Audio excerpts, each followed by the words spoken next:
esta manera: llévame a la cruz. Porque nosotros como seres humanos aprendemos de las experiencias de los demás. Y cuando nosotros vemos quizás los fracasos, las dificultades, las adversidades de las demás personas, nosotros recapacitamos, ¿verdad? Nosotros retomamos un nuevo estilo de vida que quizás anteriormente lo andábamos buscando. Pero cuando yo meditaba en esta canción y yo decía: llévame a la cruz, porque en algunos momentos, en algunas etapas de nuestra vida, nosotros nos recapacitamos y no comprendemos la magnitud de amor que tuvo Jesús al ir a la cruz del Calvario por usted y por mí. Y por eso, por medio de esta canción, yo decía: Señor, llévame a la cruz, porque cuando yo veo tu cruz, cuando yo puedo ver allí tu sacrificio, yo puedo recapacitar y yo puedo darme cuenta de que estoy fallando. Y como hijo de Dios necesito un encuentro, necesito una restauración. Amén. Quiero que leamos rápidamente del libro de Lucas, capítulo 23, versículo 26 al 38. Lucas, capítulo 23, versículo 26 al 38. Inicialmente vamos a estar leyendo textualmente este pasaje bíblico. Esto quiere decir que nos vamos a ir deteniendo en cada texto bíblico importante. Así que usted conmigo lleve la lectura en el libro de Lucas, capítulo 23. Vamos a estar tratando otros textos bíblicos, pero no deje de perder este texto central. Amén. Y dice la palabra como título en Lucas 23, 26, inicialmente: crucifixión y muerte ¿de quién? De Jesús. El versículo 23 dice de esa manera: y llevándole, tomaron a cierto Simón de Cirene, que venía del campo, y le pusieron encima la cruz para que la llevase tras Jesús. Ahora, para darle un contexto de esta situación, Jesús venía de haber sido juzgado sin ningún delito que él había cometido. Él venía de ser latigado, él venía de ser menospreciado de la multitud, no de una persona, sino él venía de ser menospreciado de la multitud. Óigase, y Jesús dice que él fue molido. Cuando lo latigaron, lo molieron. Dice que despegaron carne de su cuerpo, lo molieron. Y cuando Jesús fue molido por usted y por mí, aparte de eso le dieron una corona de espinos, y aparte de eso también le dieron una cruz para que la cargara. Jesús, en medio de esa agonía, en medio de esa angustia, iba cargando aquella cruz, iba soportando el dolor de los latigazos. Él se iba muriendo por ir esparciendo sangre, ¿verdad? Él iba botando sangre por todo el camino. Él se iba muriendo y cada vez iba yendo más débil, porque la sangre le faltaba. Sin embargo, él llevaba la cruz y él siempre fue firme en el camino. Él sabía hacia dónde iba. ¿Quién va a querer ir voluntariamente a morir? Nadie. Ahora, ¿qué significa la cruz, o cómo surgió la cruz, mejor dicho? En este caso, la crucifixión. Dice que la crucifixión probablemente es el castigo más cruel, es uno de los castigos más crueles. Dice que se originó con los asirios y los babilonios y fue usado sistemáticamente por los persas en el siglo VI antes de Cristo. O sea que ya 600 años anterior a Jesús, la crucifixión era un hecho. ¿Por qué era un hecho? Era una de las peores, era la peor tortura que podía recibir el enemigo. Y era una estrategia para poder intimidar a los demás, para poder intimidar a los adversarios. Entonces venían estos pueblos, los babilonios, los asirios, sitiaban lugares y lo crucificaban. La crucifixión era como exhibirlos, era como decir a los demás que estaban alrededor: así te pasará a ti si no me obedeces. Y entonces desde ahí viene la crucifixión como una estrategia para intimidar al enemigo. Óiganse bien, 600 años atrás, dice que los persas llevaron a cabo crucifixiones en árboles o postes, en vez de una cruz normal como se conoce o se conocía. Era frecuente dejar colgados a los enemigos en un madero para que muriesen asfixiados y por cansancio. Imagínese usted qué tortura esto. Dice que de las 3 formas más brutales de ejecutar a alguien en la antigüedad, la crucifixión se consideraba la peor. Y usted puede decir, si habían 3, ¿cuáles eran las otras 2? La primera era la crucifixión, la más cruel de todas. Era la tortura más cruel y era dedicada solo para aquellas personas que habían hecho algo perversamente, algo malo. La otra era cuando eran incinerados, o sea, eran quemados vivos. Era la segunda muerte más cruel, el castigo más cruel que podían recibir las personas. Y la tercera era la decapitación. Usted sabe que usted ha visto, por lo general, ha visto el verdugo. El verdugo es aquel encargado de cortarle la cabeza a las personas. Anteriormente se hacía con una especie de hacha. Ahora imagínese usted si esa hacha no estuviera afilada. Le tenían que darse cuantos toques hasta que la cabeza le caera. Después, en la Revolución Francesa, surgió la mentada guillotina. La guillotina ya era una decapitación, pero que casi no sentía la persona. Era una milésima de segundo. Y con la guillotina decapitaron al rey de Francia y decapitaron a todos los que con él estaban. Ahí estrenaron la guillotina. Esos eran los 3 castigos más crueles que alguien podía recibir: la cruz, ser calcinado o ser decapitado. Y Jesús recibió la peor de todas. Óiganse bien, la peor de todas. Dice que el cuerpo experimentaba una mezcla de asfixia, pérdida de sangre, de igual manera, aparte de la que él ya había estado perdiendo en el trayecto, deshidratación y fallas en diferentes órganos hasta morir. Dice que una persona crucificada podía estar días en agonía hasta que moría. Y la persona dice que pasaba por aquel lugar y solo quedaba viendo aquel personaje en la cruz sin ningún remordimiento. Pero los hijos de Dios, cuando vemos la cruz con ojos diferentes, reflexionando del sacrificio de Jesús. Quiero que leamos en Filipenses 2:5. Filipenses 2:5. Amén. Mire cómo dice: haya pues en vosotros este sentir que hubo también en Cristo Jesús, el cual siendo en forma de Dios, no estimó el ser igual a Dios como cosa a que aferrarse, sino que se despojó a sí mismo, tomando forma de siervo, hecho semejante a los hombres, y estando en la condición de hombre, se humilló a sí mismo, haciéndose obediente hasta la muerte, y muerte de cruz. O sea que Jesús fue tan grande la humillación que él tenía, que hicieron un estudio y dijeron: ¿cuál es la muerte más indigna que un ser humano puede tener?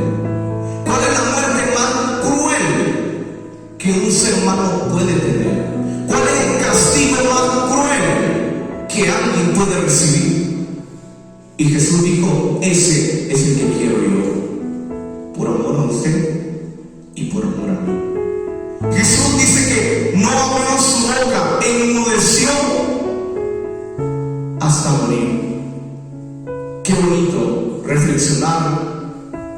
de esa palabra. Ahora siempre en Lucas capítulo 23, pero ahora nos vamos a ir al versículo 27. Vamos a leer dos textos bíblicos aún más para ir comprendiendo la historia. Lucas 23, 27 y 28. Y dice de esta manera: y le seguía gran multitud del pueblo y de mujeres que lloraban y hacían lamentación por él. Pero Jesús, vuelto hacia ellas, les dijo: hijas de Jerusalén, no lloréis por mí, sino llorad por vosotras mismas y vuestros hijos. Ahora, usted y yo creemos que Jesús en ese momento ocupaba palabras de consuelo, palabras de ánimo, ¿verdad que sí? Pero algo muy bonito es ver a Jesús molido en agonía y ver a Jesús dándoles palabras de bendición a estas mujeres, diciéndoles: no lloren por mí, sino lloren por ustedes mismas y por sus hijos. Qué bonito ver a Jesús que aún estando a punto de morir, estaba dando palabras de bendición a esas mujeres. ¿Y por qué Jesús estaba dando palabras de bendición si él estaba padeciendo algo difícil? Si él estaba pasando por una dificultad exageradamente difícil. Porque Dios es nuestro consolador.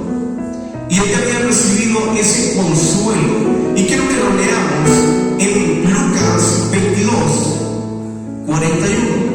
Lucas 22, 41.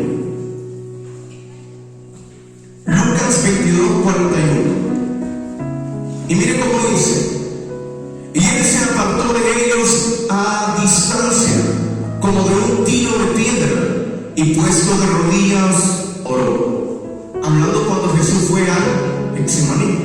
Y sigue diciendo el 42, diciendo: Padre, si quieres, pasa de mí esta copa, pero no se haga mi voluntad, sino la tuya. Y el 43 dice: y se le apareció un ángel del cielo para fortalecerle, y estando en agonía, oraba más intensamente, y era su sudor como grandes gotas de sangre que caían hasta la tierra. Imagínense que Jesús era consolado en esos momentos por un ángel. Cuando él sabía que iba a ser traicionado, cuando él sabía que iba a ser vendido por 30 monedas de oro o 30 monedas de plata para llevarlo, óiganse bien, a la muerte. Pero él entendía el propósito de su vida y lo comprendía perfectamente. No sé si usted está comprendiendo lo que Dios hizo al dar su Hijo a la cruz del Calvario, a muerte por usted y por mí. Dice en el libro de Mateo 5:4: bienaventurados los que lloran, porque ellos recibirán consolación. ¿Cuántos hemos sido consolados por medio de Dios? Amén. Por medio de Dios somos consolados. Siempre vayamos a Lucas capítulo 23. Quiero que no pierdas esa lectura para poder llevarle secuencia. Siempre Lucas capítulo 23. Ahora vamos a leer el versículo 31. Y miren cómo dice: porque si en el árbol verde, Jesús les habla a las mujeres, porque si en el árbol verde hacen estas cosas, en el seco, ¿qué no se hará? Jesús se consideraba que estaba haciendo la voluntad de Dios, aunque la voluntad de Dios nos lleve a hacer sacrificios, aunque la voluntad de Dios nos conlleve perder infinidad de cosas, pero es el propósito y la voluntad de Dios. Y Jesús, aunque él sabía que iba a morir, él entendía que era un árbol verde porque hacía la voluntad de Dios. ¿Cuántos hacen la voluntad de Dios aquí? Aunque estén pasando procesos difíciles, es la voluntad de Dios. Aunque usted no tenga frijoles pone para comer en la voluntad de Dios. Porque Jesús hizo la voluntad de Dios, aún sabiendo que iba a morir por usted y por mí, y no retrocedió, no huyó, sino que se enfrentó a la muerte y venció. Resucitó al tercer día por usted y por mí. ¿Cuántos lo creen? Amén, amén. Quiero que leamos en el libro de Salmos, capítulo 1, versículo 1. Si no lo buscan, no hay problema, yo lo voy leyendo y usted vaya escuchando. En Salmos capítulo 1, versículo 1 en adelante, aquí describe lo que Jesús estaba haciendo. Bienaventurado el varón que no anduvo en consejo de malos, ni estuvo en camino de pecadores, ni en silla de escarnecedores se ha sentado, sino que en la ley de Jehová está su delicia, y esa ley medita de día y de noche. Será como árbol plantado junto a corrientes de agua, que da su fruto a su tiempo, y su hoja no cae, y todo lo que hace prosperará. Jesús sabía que estaba haciendo la voluntad de Dios. Él había leído el Antiguo Testamento, el libro de los Salmos es parte del Antiguo Testamento, y él dice: Señor, yo soy un hombre sabio, soy un hombre prudente, llevo al pie de la letra lo que tú me demandas y quiero hacer tu voluntad, perdón, aunque esto conlleve perder la vida, pero es tu voluntad. Y él en ese momento se consideró como un árbol verde, y el árbol verde da fruto al 100%. Dice que su hoja nunca cae, nunca cae. Imagínense que podríamos decirlo malamente, ¿cómo Jesús se va a considerar ser un árbol verde, un árbol que da fruto, cuando estaba todo lleno de sangre, todo latigado, crucificado? Pero era la voluntad del Padre que Él padeciera para que usted y yo obtuviésemos vida y perdón por medio de Él. Vamos a seguir siempre en Lucas 23, ahora el versículo 32, y dice de esta manera: llevaban también con Él a otros dos que eran malhechores para ser muertos. Y cuando llegaron al lugar llamado de la Calavera, le crucificaron allí. Y a los malhechores, uno a la derecha y otro a la izquierda. Y Jesús decía: Padre, perdónalos, porque no saben lo que hacen. Y repartieron entre sí sus vestidos, echando suertes. Y el pueblo estaba mirando. ¿Qué es lo que estaba haciendo el pueblo? Mirando. Y a unos gobernantes se burlaban de él, diciendo: a otro salvó, sálvese a sí mismo. Si este es el Cristo, el escogido de Dios. Los soldados también, óiganse bien, le escarnecían, acercándose y, óiganse bien, presentando el vinagre y diciendo: si tú eres el rey de los judíos, sálvate a ti mismo. Había también sobre él un título escrito con letras griegas, latinas y hebreas: ese es el rey de los judíos. Imagínense, todo eso era parte de la exhibición. Usted sabe que antes existía un círculo romano donde las personas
de crucifixión.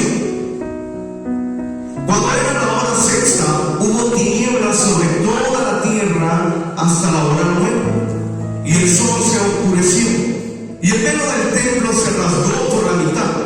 Entonces Jesús, clamando a gran voz, dijo: Padre, en tus manos encomiendo mi espíritu. Y habiendo dicho esto, expiró. Cuando el centurión hizo la palabra bonita. Anteriormente yo había leído que Jesús dice que llevaba la cruz. Él venía de ser latigado, como lo había dicho, pero se lo recuerdo. Él tenía una corona de espinas, se venía desangrando. No existía la transfusión de sangre para poderlo recuperar. Ya era una muerte inevitable. Nada lo podía salvar. Y entonces Jesús iba caminando. Y dice que el centurión, él vio a Jesús que estaba muy débil, que ya no podía cargar la cruz. Y él viene y miró aumentado a Simón de Cirene. Y le dijo: Simón, lleva la cruz tú para que Jesús camine. Y usted puede decir: esto es un acto de compasión. No es un acto de compasión. La estrategia de él como soldado, como centurión, un centurión en la antigüedad, un centurión romano, era considerado en la actualidad un oficial del ejército, una persona que era encargada, una persona de autoridad, una persona con un carácter y un semblante inquebrantable, porque era la manera de cómo ellos juzgaban al pueblo. Ellos no tenían que tener remordimiento. Y entonces a él no es que le estaba preocupando el estado de Jesús, sino que lo que él quería es que Jesús no muriera. Lo que él no quería, perdón, es que Jesús no muriera en el trayecto del camino, sino que Jesús fuera a morir a la cruz del Calvario. Pero el centurión no entendía que era parte del propósito de Dios. Entonces por eso Simón de Cirene vino, tomó la cruz y le ayudó a Jesús a cargar la cruz. Pero Jesús siguió siempre su camino, porque él entendía que su propósito no era morir en las calles. Su propósito no era morir a mitad de camino. Su propósito era llegar a la cruz y ser ahí clavado en un madero por usted y por mí.